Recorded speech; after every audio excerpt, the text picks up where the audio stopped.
Viewers welcome to our channel. ప్రస్తుతం మనతో పాటు సీనియర్ జర్నలిస్ట్ దాము బాలాస్ సార్ వారితో మాట్లాడదాం. నమస్కారం సార్. నమస్తే. సార్, వైసీపీలో ప్రక్షాళన మొదలు పెట్టేశారు జగన్మోహన్ రెడ్డి గారు. 12 జిల్లాల అధ్యక్షుల్ని మార్చబోతున్నారని చెప్పేసి కూడా వార్తలు అయితే వస్తున్నాయి. అంటే ఇప్పుడు ఆయన ప్లాన్ ఏంటి, పార్టీని ఏ విధంగా నిలబెట్టబోతున్నారు, మరి ప్రక్షాళన వల్ల ఏదైనా ఇంపాక్ట్ చూపించే అవకాశం ఉందంటారా సార్? తప్పదు. ఇప్పుడు జగన్ గతంలో ఏం చేశాడు, ట్రెడిషనల్గా పవర్ సెంటర్స్ ఎక్కడ ఎవరెవరికి ఉంటారో వాళ్ళని పక్కన పెట్టేశాడు. అంటే రెడ్డి బ్యాచ్ కావచ్చు, ఇతర పవర్ సెంటర్స్ ఉంటారు కదా, బలమైన నాయకులు, వాళ్ళని పక్కన పెట్టి తను సోషల్ ఇంజనీరింగ్ పేరుతో దాదాపు 80 మందికి అతను కొత్తగా ఇవ్వడం, జంబ్లింగ్ పద్ధతులు, ఎమ్మెల్యేలని ఎంపీలుగా, ఎంపీలని ఎమ్మెల్యేలుగా మార్చడం, ఒకరిని అటు పంపించడం, ఇంకొకరిని ఇటు పంపించడం, ఈ మెథడ్స్ అంతా చేశారు. ఇది అప్పట్లోనే ఇదేంటిది మెథడ్ ఇన్ మ్యాడ్నెస్ అంటారు మామూలుగా.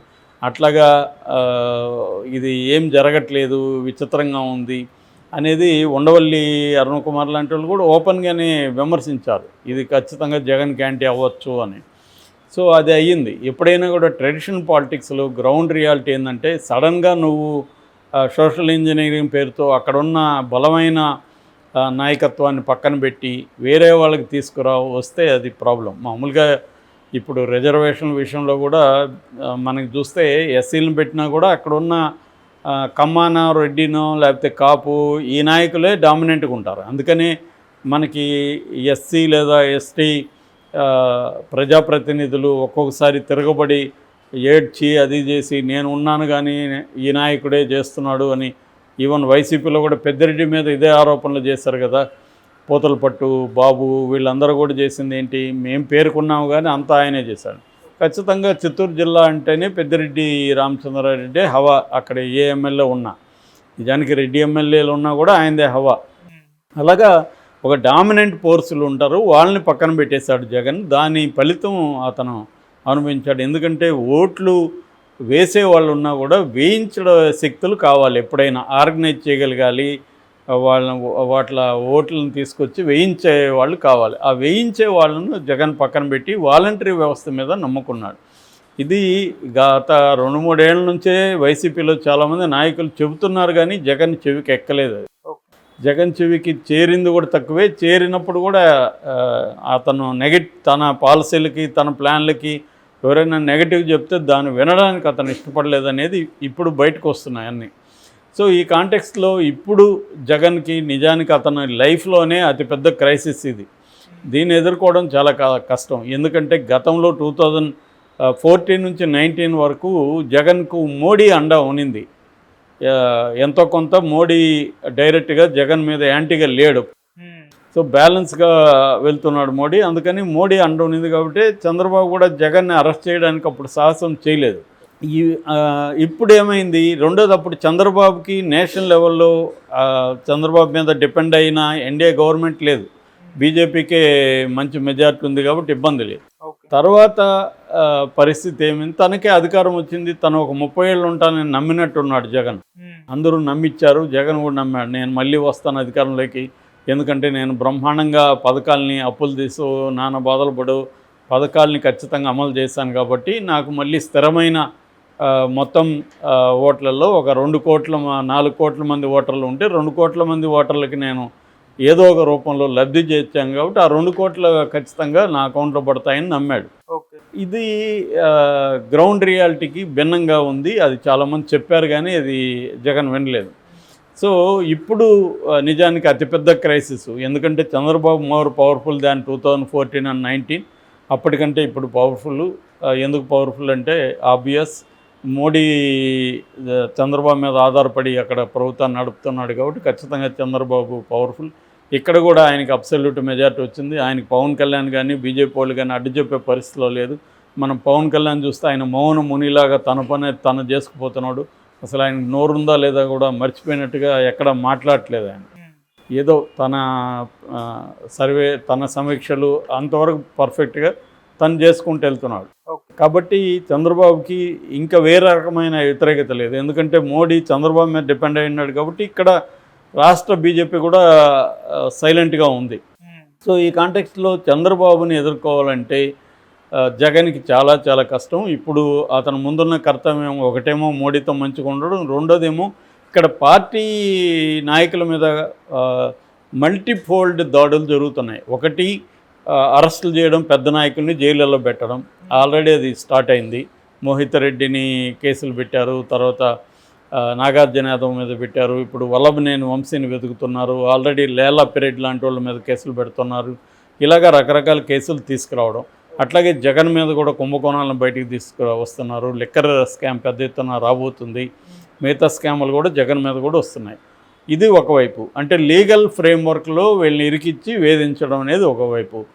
రెండవది ఫిజికల్గా దాడులు చేయడం, ఎక్కడెక్కడ వైసీపీ స్ట్రాంగ్గా ఉంటే వాళ్ళ మీద దాడులు చేయడం. మూడవది వైసీపీకి ఉన్న గ్రౌండ్ లెవెల్లో ఉన్న బలాన్ని దెబ్బతీయడం.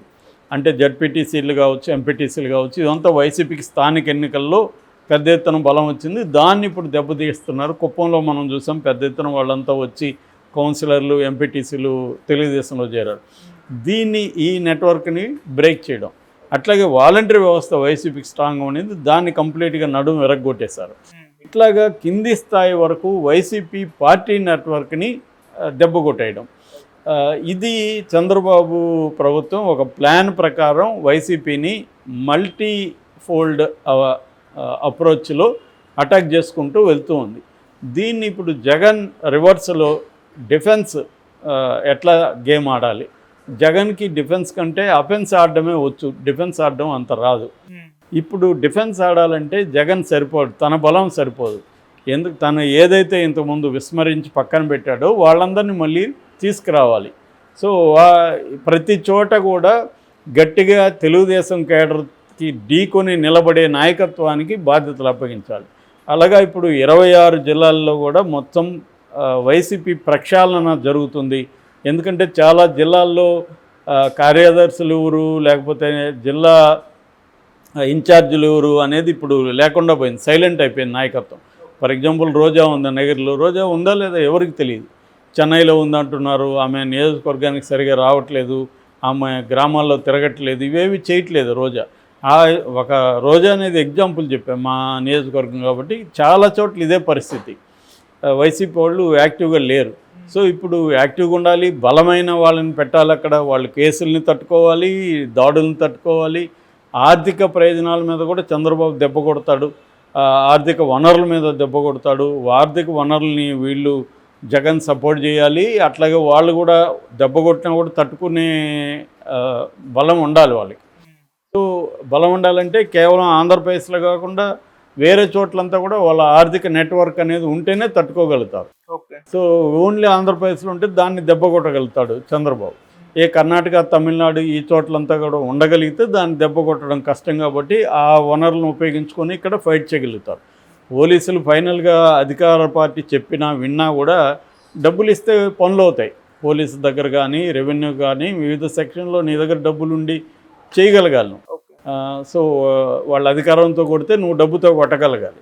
సో ఇవన్నీ ఎదుర్కొనే వాళ్ళని ఇప్పుడు జగన్ చూస్తున్నాడని చెప్తున్నారు. 12 చోట్ల నియోజకవర్గ అంటే జిల్లా అధ్యక్షుల్ని, 12 జిల్లాల్లో జిల్లా అధ్యక్షుల్ని ఇమీడియట్గా మార్చబోతున్నట్టుగా జగన్ చెప్తున్నాడు. అది కూడా అక్కడ లోకల్ నాయకత్వం అభిప్రాయాలు తీసుకొని, ఇంతకుముందులాగా పైనుంచి ఎవరినో పంపించి సర్వేలు చేయించి, ఐపాక్ సర్వేలు చేయించి కాకుండా నాయకత్వానికి ఇంపార్టెన్స్ ఇచ్చి, లోకల్ క్యాడర్కి ఇంపార్టెన్స్ ఇచ్చి, వాళ్ళ అభిప్రాయాలు తీసుకొని అక్కడ ఎవరైతే ఈ చంద్రబాబుని ధీటుగా ఎదుర్కొనగలుగుతారో చూసి అక్కడ ప్రక్షాళన చేయాలనేది ప్లాను. అట్లాగే స్టేట్ వైడ్గా కూడా ఇంతకుముందు సజ్జల, ధనంజయ రెడ్డి ఇలాంటి వాళ్ళని నమ్మి నడిపారు. ఇప్పుడు అదంతా పక్కన పెట్టి రాజకీయ నాయకత్వాన్ని తీసుకురావాలి. సజ్జల రాజకీయ నాయకుడు కాదు, ధనంజయ రెడ్డి రాజకీయ నాయకుడు కాదు.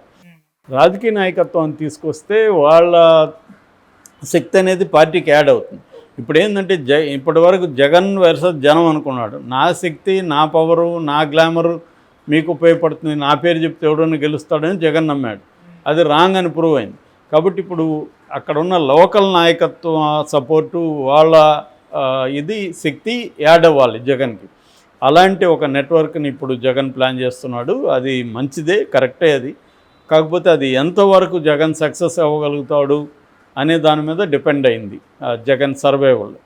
ఇవన్నీ చేయాలంటే జగన్ బయట ఉండాలి ఫస్ట్. అందుకనే ఫస్ట్ ఫార్మోస్ట్